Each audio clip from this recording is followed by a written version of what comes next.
Hola a todos y muchas gracias por vuestra asistencia a este webinar que hemos preparado hoy.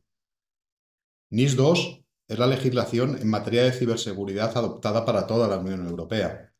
Proporciona medidas legales para impulsar el nivel general de ciberseguridad en la Unión Europea. Además de otras cosas, establece obligaciones de ciberseguridad, de supervisión y de ejecución relativas al intercambio de la información. Hoy estamos con vosotros Gilberto, del área técnica, y el que más adelante os hará una demo, y yo, Sebastián Carmona, del área comercial.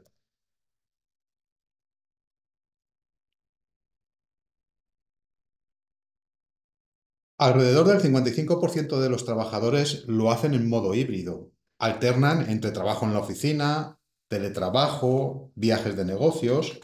Necesitan acceder a los datos y a los sistemas de forma remota, sobre todo para trabajar de forma eficiente. El acceso remoto no seguro expone a la organización a una serie de riesgos cibernéticos.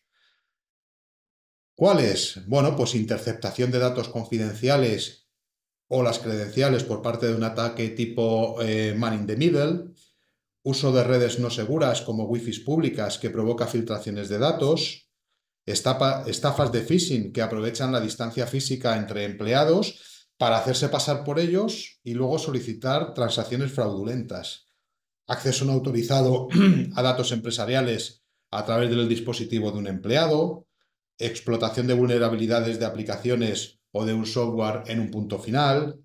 En definitiva, tenemos un mundo de amenazas que nos rodean y acechan constantemente. En el caso del acceso remoto, los ataques son continuos y cada 2 o 3 días tenemos un caso en los medios de comunicación. La normativa NIS 2 se centra en la ciberresiliencia de la cadena de suministro IT, en esa cadena crítica. Trata de proteger las prácticas de acceso remoto para todos los escenarios de usuarios externos. El cumplimiento de NIS 2 es aplicable a todas las organizaciones críticas de negocio, bien sea por estar catalogadas como esenciales o como importantes en Europa. La directiva NIS 2 completa la legislación ya vigente para reforzar la seguridad de los datos sensibles en las organizaciones y también el acceso a los mismos y a los sistemas.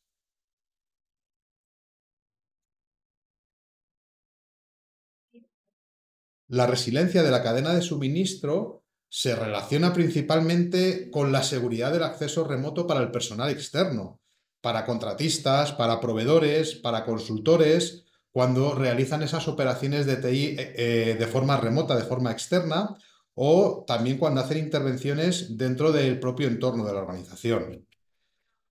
Puede ser que esté llamando a un experto de hardware para reparar el servidor de forma remota o que necesitemos servicios de soporte remoto de un proveedor de IT subcontratado o que bueno, un experto desde la otra parte del mundo necesite reconfigurar un equipo de fábrica o incluso que un empleado también esté trabajando de forma remota desde su casa, ¿no? Son todos escenarios afectados por esta nueva regulación NIS 2. Y fijaros que el artículo 34 fija ya multas administrativas por incumplimiento de los artículos 21 y 23, que es donde está el meollo de la cuestión, ¿no? Y esos importes pueden llegar hasta 10 millones para entidades esenciales o 7 millones para entidades importantes. Haciendo un poco más de zoom en ese artículo 21 de la NIS 2 que comentábamos antes, estas medidas de gestión de riesgo de ciberseguridad en el apartado 2D cita que la seguridad de la cadena de suministro, incluidos los aspectos relacionados con la seguridad relativos a las transacciones entre entidad y proveedores directos o prestadores de servicio. Y por otro lado, en el apartado E, en el apartado 2E, nos habla de seguridad en la adquisición, el desarrollo y mantenimiento de redes y sistemas de información, incluyendo, como no puede ser de otra forma, el manejo y la divulgación de vulnerabilidades. Bueno, vamos a hacer un alto en una anatomía de un ataque APT. Luego veréis por qué hacemos este inciso con ataques tipo APTs o amenaza persistente avanzada.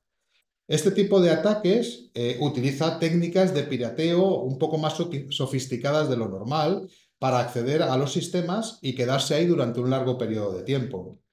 Llevar a cabo un ataque así requiere esfuerzo y por ello también los objetivos no son al azar, se eligen de forma muy dirigida. ¿Qué objetivos son? Pues los típicos son gobiernos, grandes corporaciones y este tipo de empresas.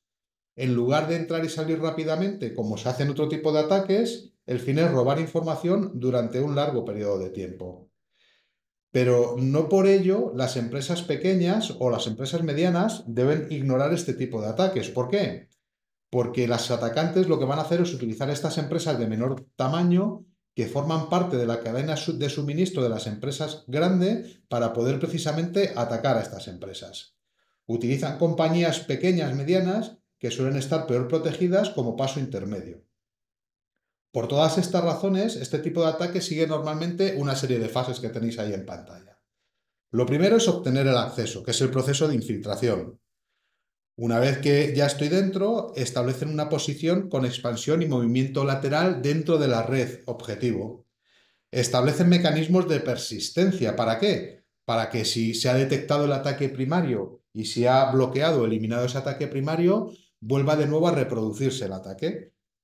Y ya a partir de ahí empiezan a sacar datos de la organización de una forma rutinaria para que no cante mucho, ¿no? Para que no nos demos cuenta, lo que hacen es extraer o exfiltrar pequeños bloques de datos.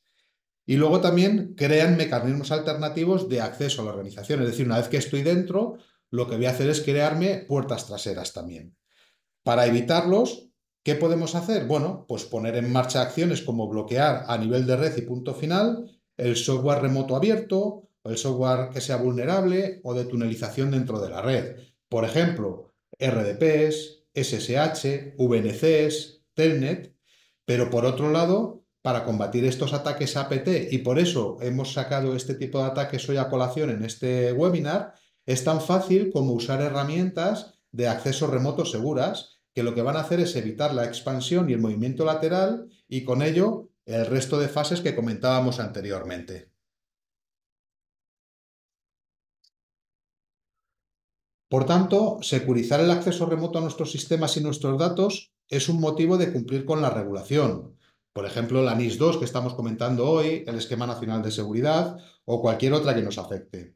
Pero también es un tema de seguridad de nuestra infraestructura, de seguridad de nuestros datos y, por supuesto, de la supervivencia de nuestra empresa en el mercado actual. La pregunta que lanzo es, ¿qué es más importante para vosotros? ¿Una multa, que ya decíamos antes que puede llegar a 10 millones de euros, o proteger el activo empresarial? Quizá la respuesta solo pueda ser una, que es ambas cosas, ¿no? Y por lo tanto, os queremos hacer una serie de recomendaciones para un acceso remoto seguro. Una de ellas, y la que hemos puesto en primer lugar, es reemplazar el acceso VPN con un acceso remoto seguro. Fijaos que incluso Cisco advierte sobre el aumento de los ataques y las vulnerabilidades de las infraestructuras VPN globales. ¿Por qué?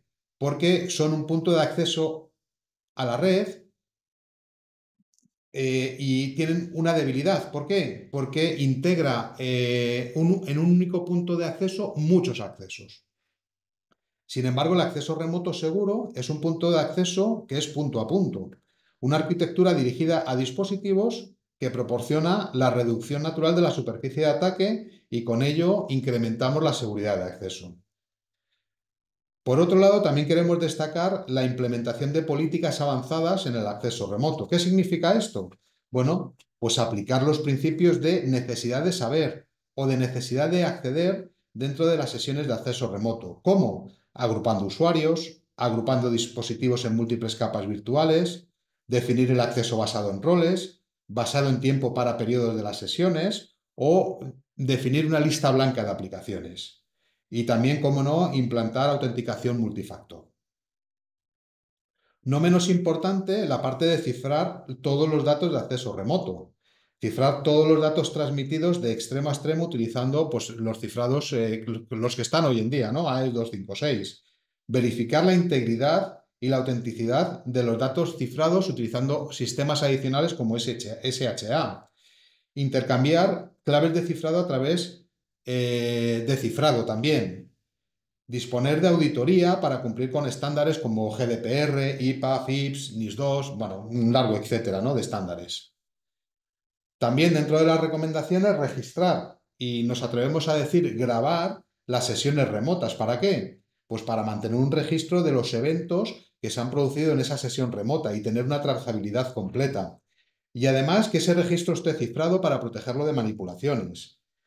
Para algunas sesiones que sean más críticas o que sean más vulnerables o que requieran una mayor seguridad o porque es una conexión a una infraestructura extremadamente crítica, tener la capacidad de grabar la sesión, ¿vale? De tener un vídeo donde se muestre todo lo que se ha hecho en esa sesión. Y de nuevo es importante que esas grabaciones utilicen unos códecs que hagan que no se puedan manipular. Tener capacidad de usar funciones avanzadas de opciones directas a BIOS. En este caso nos lo proporciona el chipset Intel vPro. Bueno, ¿qué nos va a permitir esto? Pues ejecutar comandos directamente en remoto contra la BIOS. Y eso me va a permitir realizar operaciones y mantenimiento de chipset de bajo nivel. Como es conexión a nivel de BIOS, es independiente del dispositivo y es independiente del sistema operativo. Y por supuesto, confiar, como no, en la solución de acceso remoto más segura que existe en el mercado.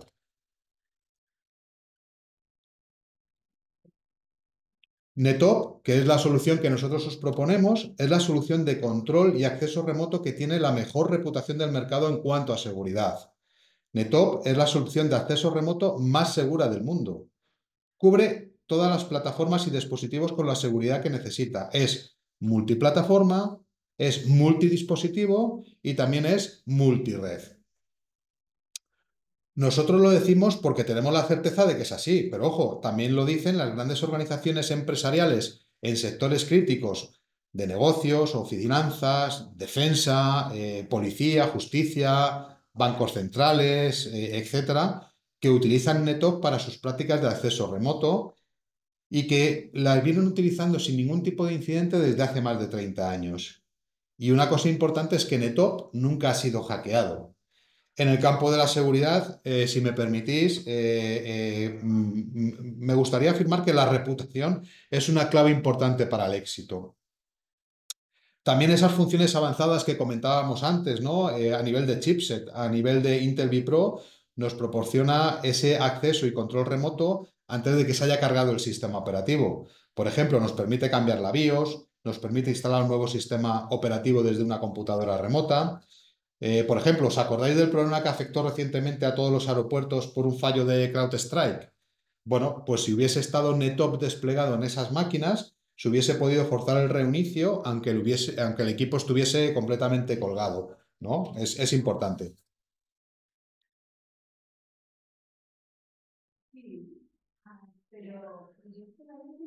Bueno, y ahora mismo pues me gustaría también mostraros en esta slide esas empresas que decía antes, esas grandes empresas, esas grandes infraestructuras que ya confían en NetOp, ¿no? Y lo he separado por los distintos sectores industriales que nos podemos encontrar.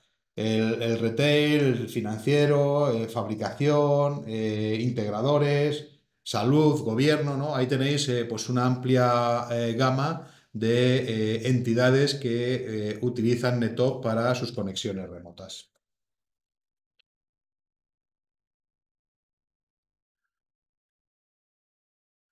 Bueno, y antes os decía que está en esta sesión conmigo Gilberto, mi compañero del área técnica. Ya ha llegado el momento en el que él os va a hacer una presentación de NetOp en vivo, una presentación de nuestra solución para el acceso remoto. Con lo cual, Gilberto, es tu turno.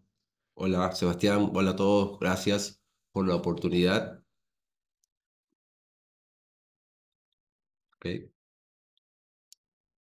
Bueno, vamos a empezar a describir un poco cómo está desplegada esta solución. Básicamente lo que están viendo en la pantalla en este momento es lo que llamaremos el portal. NetOp tiene algunos elementos que quisiera aclarar. El portal, digamos, es la interfase que se usa para centralizar la administración y nos va a permitir monitorear y desplegar esas políticas detalladas de las que ha mencionado Sebastián. El portal puede ser desplegado completamente en la nube o puede ser desplegado internamente a través de un elemento que NetOp llama Security Server, ¿ok? Y por supuesto, pues puede ser una combinación de todos esos ambientes, nubes híbridas, multinubes, está preparado para ser desplegado en todas esas diferentes combinaciones. Además, bueno, tenemos el tema del host, que es el software que corre en la computadora a la que nos queremos conectar. Él puede estar desplegado previamente o puede ser desplegado en el momento a través de sesiones dinámicas que se ejecutan en el momento en que la necesidad de conectarse aparece. Y finalmente está el guest, que es otro software que se puede instalar localmente que usa el operador para conectarse a esas computadoras remotas. Entonces tenemos portal, tenemos host y guest, computadora a la que me conecto, computadora desde que me conecto y la interfase donde administro todo este medio ambiente. ¿Ok? Eh, Aquí podemos ver el portal. El portal inicia generalmente en este panel de control, este dashboard, y aquí me va a tomar un minuto para lo que me parece algo muy importante. Podemos, como un servicio que está en la nube, a través de ese link que está en el portal, ver cómo se está comportando el servicio para este momento en específico, si hay algún incidente reportado, como pueden ver, al menos desde marzo para acá en esta vista, podemos ver que no ha habido ningún problema de performance con el servicio, ¿ok? Eh, ok. Bueno, entonces esto es la consola principal. Podemos ver un resumen simple, cuántos dispositivos hay configurados, cuántos usuarios hay conectados, cómo ha estado la actividad en el portal en las últimas semanas. ¿Ok? Si vemos del lado izquierdo, aparece el menú principal. Eh, la primera opción se llama My Sessions. Básicamente se refiere a ese tipo de conexión que se va a hacer en el momento para un equipo que no ha sido previamente accedido.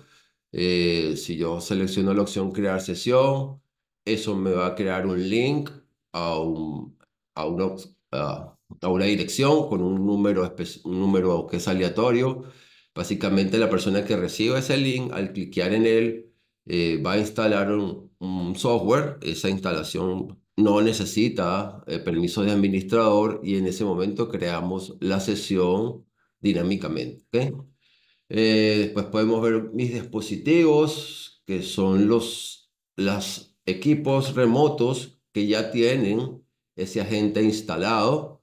Eh, Pueden ver acá en la parte superior cómo hago yo para agregar más dispositivos. Ahí yo puedo bajar el instalador o, como hemos hablado, es multiplataforma. Podemos conseguir el cliente para Mac, para varias versiones de Unix, Linux y la versión de Windows. Y aquí también tengo la opción para bajar lo que llamamos el guest, que es una especie de complemento del portal que le permite a la persona que va a controlar manejar unas opciones directamente desde su computador sin tener que entrar en el portal. ¿Eh? Eh, Acá tenemos opción de usuarios. Como hablamos, pues esto permite darle la capacidad de acceder dispositivos remotos a personas fuera de la organización. Cuando yo invito a un usuario aquí, estoy creando un operador nuevo que va a tener los permisos y accesos que más adelante le vamos a mostrar. Mencionaba Sebastián, pues lo de las políticas avanzadas y es lo donde vamos a centrar acá en la presentación, es cómo NetOp nos ha dado las opciones para poder llegar al nivel de personalización, de customización que requeramos de acuerdo a nuestro proceso. ¿Ok? Entonces,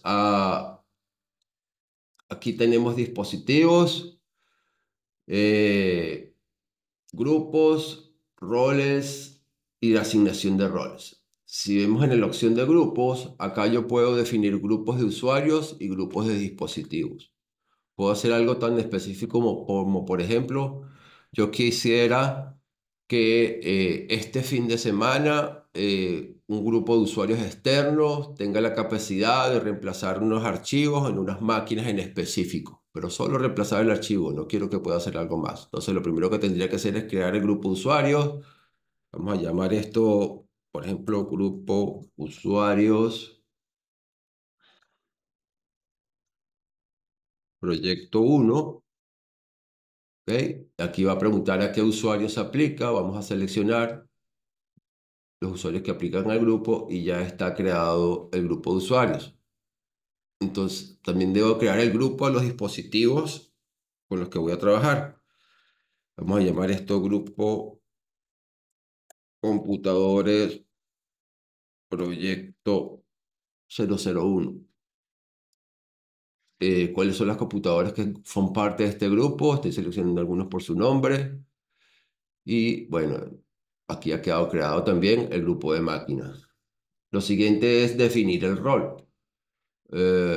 Vamos a crear un nuevo rol que llamaremos rol solo copiar archivos. ¿Ok? ¿De qué tipo? Hay 4 tipos de roles: roles a dispositivos, roles on demanda, o sea que solo podrían crear sesiones para nuevas máquinas remotas, o rol de que requiere que se confirme el acceso, es decir, siempre tendrá que haber alguien del lado de la máquina que recibe la conexión que debe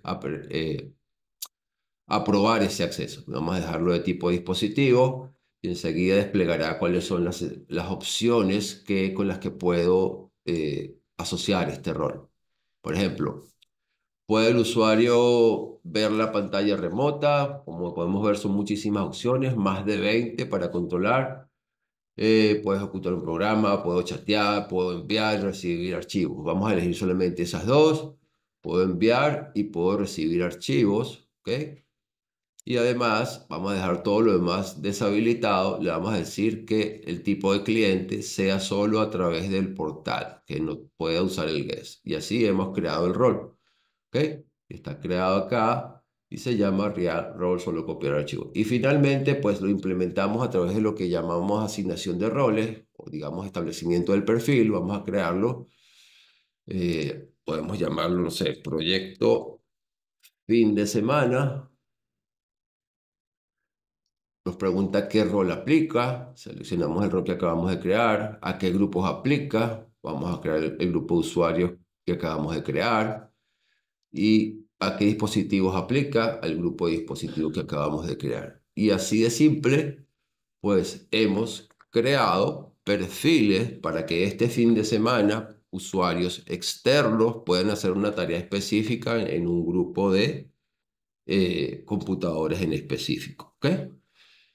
Eh, Finalmente, pues mostrarles el tema de cómo todo lo que hacemos termina básicamente registrado, que permite monitorear cómo está la actividad. Podemos bajar los archivos de la actividad del portal y luego obtendríamos un archivo parecido a este, donde quién, cómo, cuándo y dónde. Podemos ver aquí todos los tipos de eventos que está registrando y de esa manera poder controlar cómo está qué actividad están haciendo a través de esta opción. Entonces, esto es lo que tengo para ustedes para hoy. Espero haya sido de interés y vuelvo con mi amigo Sebastián. Muchas gracias, Gilberto. Bueno, pues ya habéis visto un poco todas las opciones que tenemos con nuestra solución NetOp de acceso remoto seguro. Por un lado, y haciendo un pequeño resumen, la parte de soporte multiplataforma, ¿no? Tenemos un cliente de NetOp para cada tipo de sistema operativo. Bien sea Windows, bien sea Linux, bien sea iOS, etcétera, ¿no? Incluso Android, ¿no? Podemos también controlar remotamente un teléfono móvil Android o visualizar qué es lo que pasa en un teléfono móvil Apple, ¿no? Y también tenemos flexibilidad en cuanto al despliegue, existiendo opciones on-premise, existiendo opciones en cloud y existiendo esas opciones en entornos híbridos, ¿no? Que normalmente es lo que vamos a tener en todas las empresas, un mix de todo, ¿no? Por supuesto, el poder registrar y no le dejamos, digamos, la opción al administrador o al cliente que él decida qué se puede registrar, sino que nosotros ya configuramos una política y en esa política configuramos el nivel de registro de toda la actividad. Nos enseñaba Gilberto la opción de hacer roles. Bueno, pues si podemos dar de alta un grupo de máquinas que sean un grupo de máquinas críticas, por ejemplo, y que todo lo que ocurra en esas máquinas ya no solo haya un registro de actividad, sino haya una grabación de la sesión también. También establecer el nivel de seguridad en la conexión, bueno, etcétera. Tenemos infinidad de opciones en NetOp para hacer esa conexión remota de forma segura. Bueno, ya por ir terminando, lo que quiero es mostraros el resto de soluciones en nuestro portfolio de ciberseguridad, ¿no? Tenemos un conocimiento muy amplio y un abanico de soluciones muy heterogéneo para cubrir necesidades de ciberseguridad en cualquier empresa, ¿no? Y hacer esa protección de una forma eficiente. Que los datos estén seguros es parte fundamental en cualquier estrategia de IT en materia de ciberseguridad, pero también cómo los usuarios acceden a los datos, qué permisos de accesos tienen, qué acciones pueden hacer sobre los datos o han hecho sobre los datos. En otra capa de seguridad, pues podemos hablar de gestión de usuarios o cómo estos acceden al interior del perímetro corporativo. Asegurarnos de los ficheros que podamos recibir de fuentes externas están libres de malware, que lo conseguimos gracias a técnicas CDR, que son técnicas de deconstrucción y reconstrucción de los ficheros, haciendo un análisis en esa parte de la deconstrucción, ¿no?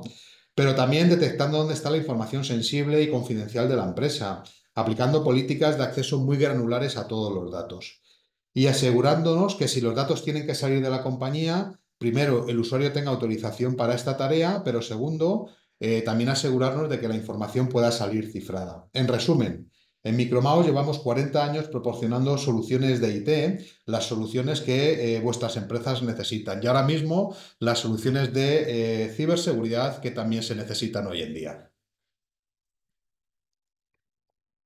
Bueno, ya por terminar, compartir mis datos de contacto para ponernos en contacto para cualquier cosa que podáis necesitar. Estamos a vuestra disposición, Gilberto, yo y el resto de mis compañeros, y cualquier información que necesitéis, pues estamos a vuestra disposición. Muchas gracias a todos, y un saludo y que tengáis un buen día.